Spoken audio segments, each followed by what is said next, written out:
8/5/2022ची अव्यक्त बापदादांची अव्यक्त मुरली आहे. रिवाइज डेट आहे 31/12/1990. आजच्या मुरलीचे शीर्षक आहे तपस्या हा सर्वात मोठा सोहळा आहे. तपस्या अर्थात बाबांसोबत मौज करणे. आज बापदादा चहू बाजूच्या सर्व नवीन ज्ञानाद्वारे प्रत्येक वेळेस नवे जीवन, नवी वृत्ती, नवी दृष्टी आणि नवी सृष्टी अनुभवणाऱ्या मुलांना स्नेहाच्या शुभेच्छा देत आहेत. यावेळी चहू बाजूची मुलं आपल्या हृदयाच्या दूरदर्शनाच्या माध्यमातून वर्तमानातील दिव्य दृश्य पाहत आहेत. प्रत्येकाचा एकच संकल्प आहे की दूर असून देखील जवळचा अनुभव करायचा आहे. बापदादा सुद्धा सर्व मुलांना पाहत आहेत. प्रत्येकाच्या उमंग उत्साहाचे मनापासून अभिनंदनाचे संगीत ऐकत आहेत.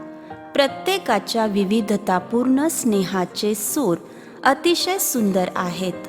म्हणून ते सर्वांना एकत्रित स्नेहाचा प्रतिसाद देत आहेत. नवीन वर्षाच्या नव्या उमंग उत्साहाच्या सदैव आपल्यात दिव्यता आणण्याच्या शुभेच्छा. आज केवळ नवीन वर्षामुळेच शुभेच्छा नाहीत, तर अविनाशी पित्याच्या अविनाशी प्रेमामुळे संगम युगातील प्रत्येक क्षण जीवनात नाविन्य आणणारा आहे. त्यामुळे प्रत्येक क्षण अविनाशी पित्याच्या अविनाशी शुभेच्छा आहेत.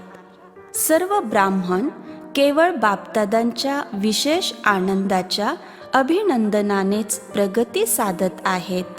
ब्राह्मण जीवनाच्या पालनेचा आधार म्हणजे बाबाकडून मिळणाऱ्या शुभेच्छा. या शुभेच्छामुळेच तुम्ही पुढे जात आहात. पित्याच्या रूपाने सदैव शुभेच्छा मिळत आहेत. शिक्षक रूपाने सदैव शाबासचे बोल पास विथ ऑनर बनवत आहेत. सद्गुरूंच्या रूपाने प्रत्येक श्रेष्ठ कर्माचे आशीर्वाद तुम्हाला सहज आणि आनंदी जीवनाचा अनुभव करवित आहेत. म्हणूनच पद्मापदम भाग्यशाली आहात. भाग्यविधाता भगवंताची मुलं बनलो म्हणजेच पूर्ण भाग्याचे हकदार बनलो आहोत. लोक खास दिवसांच्या खास शुभेच्छा देतात आणि तुम्हाला फक्त नवीन वर्षाच्या शुभेच्छा मिळतात का? जर पहिल्या तारखेनंतर दुसरी तारीख आली तर शुभेच्छा समाप्त होतील का? प्रत्येक वेळ, प्रत्येक क्षण तुमच्यासाठी खास आहे. संगमयुग हे विशेष युग आहे. शुभेच्छांचे युग आहे. रोज अमृत वेळेला बाबांकडून शुभेच्छा घेताय ना? हे तर निमित्त मात्र विशेष दिवस साजरा करतात, पण प्रत्येक क्षण हा आनंदाचा क्षण आहे.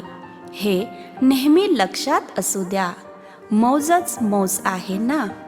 कुणी विचारलं की तुमच्या जीवनात काय आहे तर काय उत्तर देणार?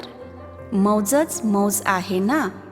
तुम्ही या जीवनात संपूर्ण कल्पातील मौज अनुभवता, कारण पित्याच्या भेटीच्या आनंदाचा अनुभव तुम्हाला सर्व कल्पाचे राज्य अधिकारी आणि पूज्य अधिकारी दोन्हीचा अनुभव करवतो. पूज्यपणाची मौज आणि राज्य करण्याची मौज दोन्हीचे ज्ञान आत्ता आहे. त्यामुळे खरी मौज आत्ताच आहे. यावर्षी काय करणार? तुम्ही काही नाविन्यपूर्ण करणार ना? हे वर्ष समारोह वर्ष म्हणून साजरे करायचे आहे. तपस्या करावी की समारोह साजरा करावा असा विचार करत आहात का? तपस्या करणे हा सर्वात मोठा सोहळा आहे, कारण हठयोग तर करायचा नाहीये. तपस्या अर्थात बाबांसोबत आनंद साजरा करणे, भेटीची मौज, सर्व प्राप्तींची मौज, सामिप्यतेच्या अनुभवाची मौज बाप समान स्थितीची मौज. त्यामुळे हा सोहळा झाला ना, सेवेचे मोठे मोठे नाही, परंतु भाषणाच्या सोहळ्यापेक्षा तपस्येचे वातावरण बाबांकडे अधिक आकर्षित करेल. तपस्या हे एक आध्यात्मिक चुंबक आहे की जे आत्म्यांना दुरूनच शांती आणि शक्तीचा अनुभव करवेल. तर मग तुम्ही स्वतःमध्ये कोणते नाविन्य आणाल? प्रत्येकाला नाविन्य आवडते, नाही का? तेव्हा सतत स्वतःला तपासा की आज तुम्ही मनसा अर्थात संकल्पशक्तीमध्ये कोणते खास वैशिष्ट्य आणले आणि इतर आत्म्यांची मनसा सेवा करून म्हणजेच सद्भावना आणि शुभेच्छा देऊन तुम्ही किती संख्या वाढवली, म्हणजेच श्रेष्ठतेची नवीनता काय आणली. त्याचसोबत शब्दात मधुरता, संतुष्टता आणि सरलता यामध्ये किती नाविन्य आणले. ब्राह्मण आत्म्याचे शब्द सामान्य शब्द नसतात. आपल्या वाणीद्वारे स्वतःला आणि इतर आत्म्यांना या 3 गोष्टींची अनुभूती व्हायला हवी. याला नवीनता म्हणता येईल. त्याच वेळी प्रत्येक कृतीत नाविन्य म्हणजेच प्रत्येक कृती स्वतः आणि इतर आत्म्यांना प्राप्तीचा अनुभव देईल. कर्माचे प्रत्यक्ष फळ आणि भविष्य प्रारब्ध फळ अनुभवा. वर्तमान वेळी प्रत्यक्ष फळ सदैव आनंद आणि शक्तीच्या प्रसन्नतेचा अनुभव आणि भविष्य जमाचा अनुभव व्हावा. त्यामुळे तुम्ही नेहमी स्वतःला संपन्न असल्याचा अनुभव कराल. कर्माचे बीज प्राप्तीच्या वृक्षाने संपन्न असावे, रिकामे नको.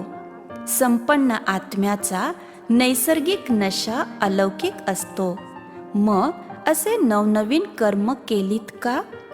सोबतचा संबंध संपर्कामध्ये काय नाविन्य आणायचे आहे?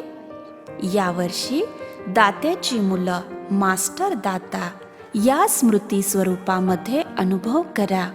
ब्राह्मण आत्मा असो वा साधारण आत्मा असो, जो कोणी सानिध्यात येईल त्या आत्म्यांना मास्टर दात्याद्वारे प्राप्तीचा अनुभव व्हावा. त्यांना धैर्य मिळो, उमंग आणि उत्साह मिळो, शांती किंवा बळ मिळो, सहज विधी मिळो, आनंद मिळो, अनुभवाच्या वृद्धीची अनुभूती व्हावी. प्रत्येकाला काहीतरी द्यायचे आहे, घ्यायचे नाही, द्यायचे आहे. देण्यातच घेणे सामावलेले आहे. परंतु मज आत्म्याला मास्टर दाता बनायचे आहे. याप्रमाणे तुम्हाला आपल्या स्वभाव संस्कारात बाप समान बनण्यासाठी नाविन्य आणावे लागेल. माझा स्वभाव नाही, जो बाबांचा स्वभाव तो माझा स्वभाव. जे ब्रह्माचे संस्कार तेच ब्राह्मणाचे संस्कार. अशा रीतीने रोज स्वतःमध्ये नवीनता आणल्याने आपोआपच नवीन जगाची स्थापना होईल. तर समजले नवीन वर्षात काय करणार? जे होऊन गेले त्याचा समाप्ती समारोह साजरा करणे. वर्तमानातील समानता आणि समीपतेचा समारोह साजरा करणे आणि भविष्यातील सदैव सफलतेचा समारोह साजरा करणे. समारोह वर्ष साजरे करत उडत राहा. तुम्हा डबल विदेशींना मौजेत राहायला आवडते ना? तर मौजेसाठी 2 शब्द लक्षात ठेवा. एक डॉट म्हणजेच बिंदू आणि दुसरा नॉट म्हणजेच नाही. नाही कुणाला म्हणायचे आहे माहीत आहे ना? मायेला परवानगी द्यायची नाही. तुम्हाला नाही म्हणता येते ना? का थोडी थोडी परवानगी देणार? बिंदू लावला तर माया येणार नाही. डबल नशा आहे ना? भारतवासी काय करणार? भारत महान देश आहे ही आजकालचे स्लोगन आहे. भारतातील महान आत्म्यांचे म्हणजे महात्म्यांचे पण गायन आहे. तर भारत महान आहे म्हणजेच भारताचे महान आत्मे आहेत. तर प्रत्येक वेळी आपल्या महानतेने भारत महान आत्म्यांचे स्थान आणि देवतांचे स्थान साकार रूपात बनवायचे आहे. चित्र समाप्त करून प्रत्येकाला चैतन्य देवतांचे स्थान दाखवणार ना. तर डबल विदेशी आणि भारताचे रहिवासी नसून दोघेही आता मधुबनचे रहिवासी आहात. अच्छा, चोहीकडील सर्व मास्टर दाता आत्म्यांना, पित्याकडून नेहमी शुभेच्छा प्राप्त करणाऱ्या विशेष आत्म्यांना, सतत मौजेत राहणाऱ्या भाग्यवान आत्म्यांना, स्वतःमध्ये नेहमी नाविन्य आणणाऱ्या महान आत्म्यांना, फरिश्तासो देवता बनणाऱ्या सर्वश्रेष्ठ आत्म्यांना बापदादांची प्रेमपूर्वक आठवण, प्रत्येक क्षणाच्या शुभेच्छा आणि नमस्ते. अच्छा, आम्हा आत्मिक मुलांचाही आत्मिक पित्यांना नमस्ते. अव्यक्त बापदादांची पार्टीसोबत वार्तालाप. पहिला पॉइंट, अचल अडोल आत्मा आहात असा अनुभव करता का? एका बाजूला कोलाहल आहे आणि दुसऱ्या बाजूला तुम्ही ब्राह्मण आत्मे सदैव अचल आहात. जितका जास्त कोलाहल गोंधळ होईल तितका तुमचा अचल स्थितीचा अनुभव वाढत आहे. काहीही झाले तरी नवीन काहीच नाही, ही अचल राहण्याची सर्वोत्तम सोपी युक्ती आहे. काहीही नवीन नाही. काय चालले आहे, काय होईल याचे कधी आश्चर्य वाटते का? आपल्याला आश्चर्य तेव्हाच वाटते जेव्हा काहीतरी नवे वेगळे घडते. तुम्ही कोणत्याही गोष्टीचा विचार केला नसेल, ऐकले नसेल, समजले नसेल आणि अचानक घडले तर आश्चर्य वाटते. त्यामुळे आश्चर्यचकित होऊ नका, परंतु पूर्णविराम लावा. दुनिया गोंधळून जाणार आहे आणि आपण आनंदात राहणार आहोत. जगातील मनुष्य छोट्या छोट्या गोष्टीमध्ये गोंधळून जातील. काय करावे, कसे करावे, आणि तुम्ही नेहमी मजेत राहाल. ब्राह्मण म्हणजे सुख, क्षत्रिय म्हणजे गोंधळ, कधी आनंद तर कधी गोंधळ. तुम्ही सर्व स्वतःचे नाव ब्रह्मा कुमार आणि कुमारी सांगताना क्षत्रिय कुमार आणि क्षत्रिय कुमारी तर नाही ना. तुम्ही नेहमी तुमच्या भाग्याचे गुणगान करा. हृदयात नेहमी एक गाणे वाजत राहायला पाहिजे, वाह बाबा आणि वाह माझे भाग्य. हे गाणे वाजत राहते. याला वाजवण्याची पण गरज नाही, ते कायम वाजत राहते. हाय हाय संपले, आता वाह वाह. हाय हाय म्हणणारे खूप आणि वाह वाह म्हणणारे फार कमी आहेत. तर नवीन वर्षात काय लक्षात ठेवणार? वाह वाह. जे समोर पाहिलं, जे ऐकलं, जे बोलले, सर्व वाह वाह. हाय हाय नाही. हाय काय झालं नाही, वा छान झाले. कोणी वाईट करू द्या, परंतु तुमच्या सामर्थ्याने वाईटाला चांगल्यामध्ये बदला. हेच परिवर्तन आहे, नाही का? तुमच्या ब्राह्मण जीवनात काहीही वाईट घडत नाही. कुणी शिवी जरी दिली तरी त्याचे पण धन्यवाद, कारण त्यांनी सहनशक्तीचा धडा शिकवला. त्याचे तुमच्यावर उपकार झाले ना, कारण ते तुमचे शिक्षक बनले. माहिती तर झाले किती सहनशक्ती आहे, ते कळलं तर वाईट झालं की चांगलं झालं? ब्राह्मणाच्या दृष्टीने वाईट होत नाही. ब्राह्मणांना वाईट ऐकू येत नाही. म्हणूनच ब्राह्मण जीवन हे सुखाचे जीवन आहे. आत्ता वाईट, आत्ता चांगले, तर अशा प्रकारे आनंद मिळू शकत नाही. मजा नेहमीच मजा असते. सर्व कल्पामध्ये ब्रह्माकुमार आणि कुमारी श्रेष्ठ आहेत. ब्राह्मणासमोर देव आत्मे सुद्धा काहीच नाहीत. सदैव या अभिमानात राहा. नेहमी आनंदी राहा आणि इतरांना नेहमी आनंदी ठेवा. राहा आणि ठेवा. मी आनंदी आहे असे नाही, मी सर्वांना आनंदी ठेवतो हे देखील असू द्या. मी आनंदी आहे हा देखील स्वार्थ आहे. ब्राह्मणाची सेवा काय आहे?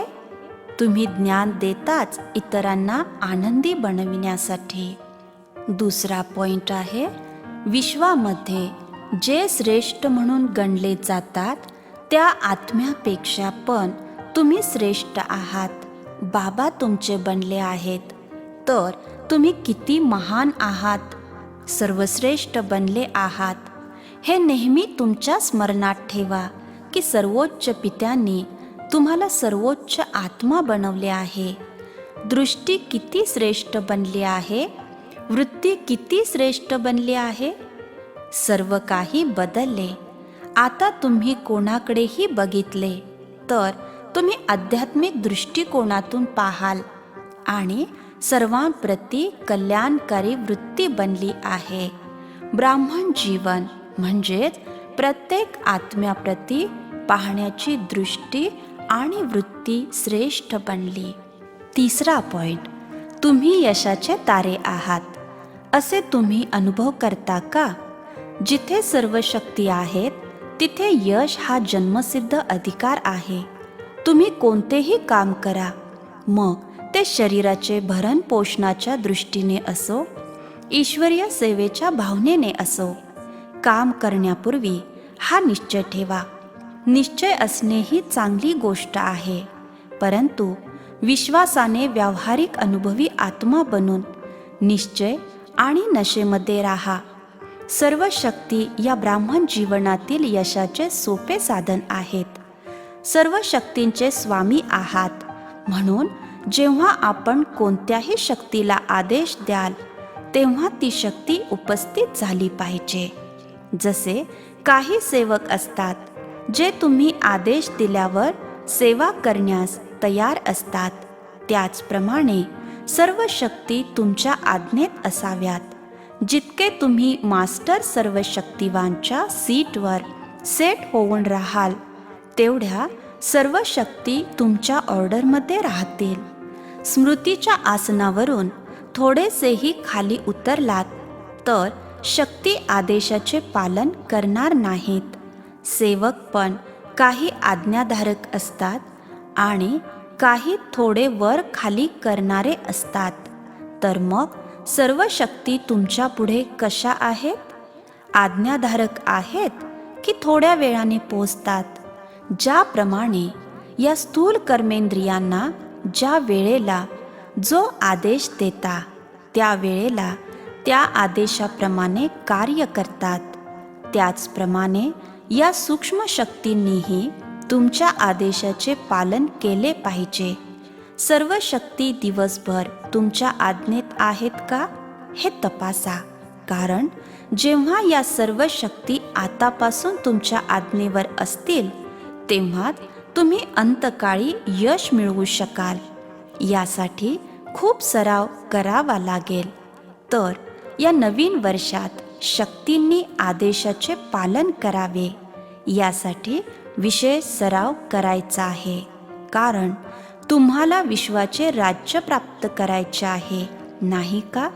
विश्व राज्य अधिकारी होण्याआधी प्रथम स्वराज्य अधिकारी व्हा.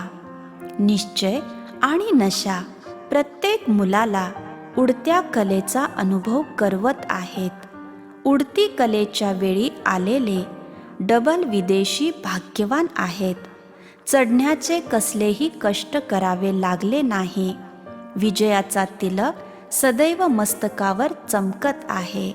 हाच विजयाचा तिलक इतरांना आनंद देईल, कारण विजयी आत्म्याचा चेहरा नेहमीच प्रसन्न असतो. तर तुमचा आनंदी चेहरा पाहून प्रत्येकजण आनंदाकडे आकर्षित होतो, कारण दुनियेतील आत्मे आनंदाच्या शोधात आहेत. आणि जेव्हा तुमच्या चेहऱ्यावर आनंद पाहतील तेव्हा ते स्वतः पण आनंदी होतील. त्यांना असे वाटते की यांना काहीतरी प्राप्त झाले आहे. पुढे चालून तुमचे चेहरे आनंदाच्या आकर्षणामुळे त्यांना आणखी जवळ आणतील.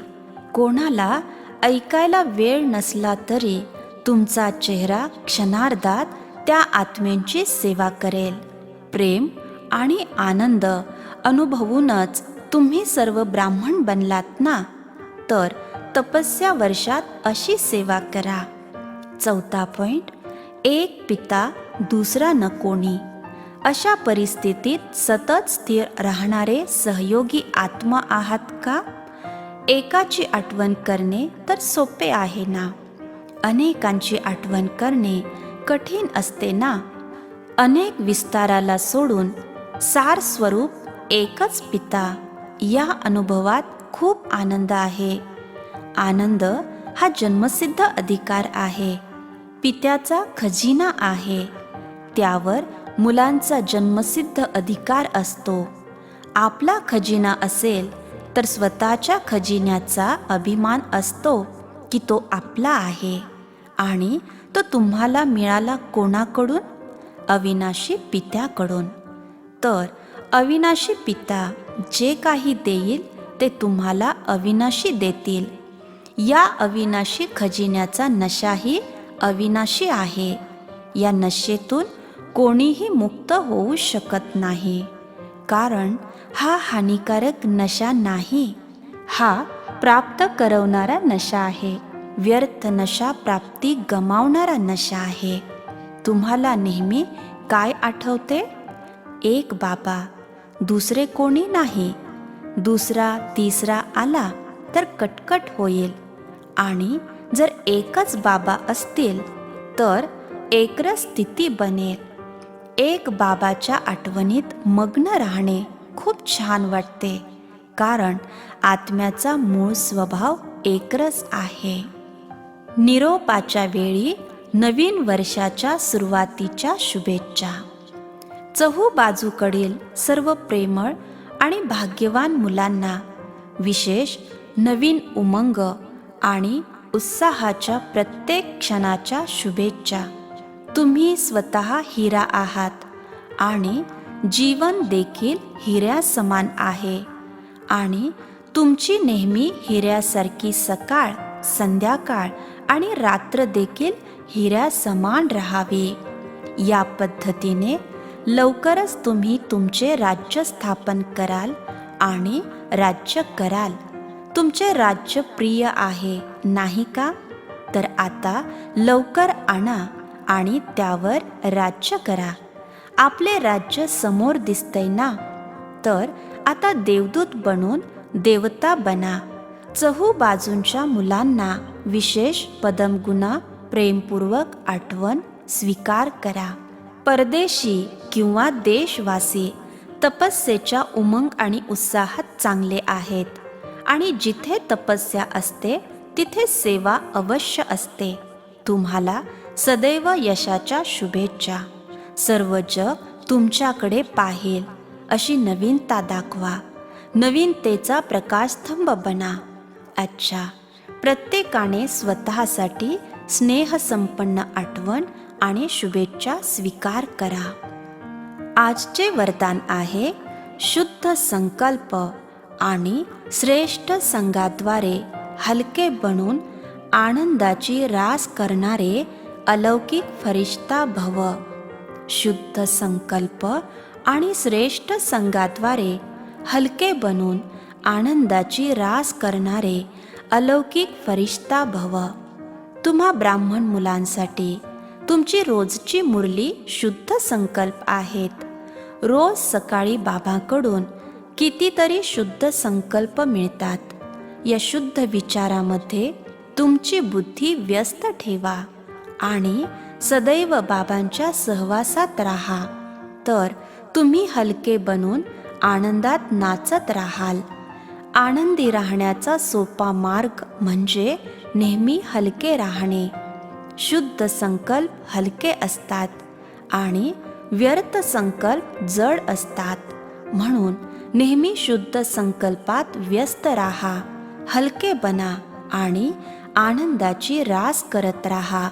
तेव्हा अलौकिक फरिश्ता म्हटले जाईल. आजचे बोधवाक्य आहे, परमात्म प्रेमाच्या पालनेचे स्वरूप आहे सहज योगी जीवन. ओम शांती.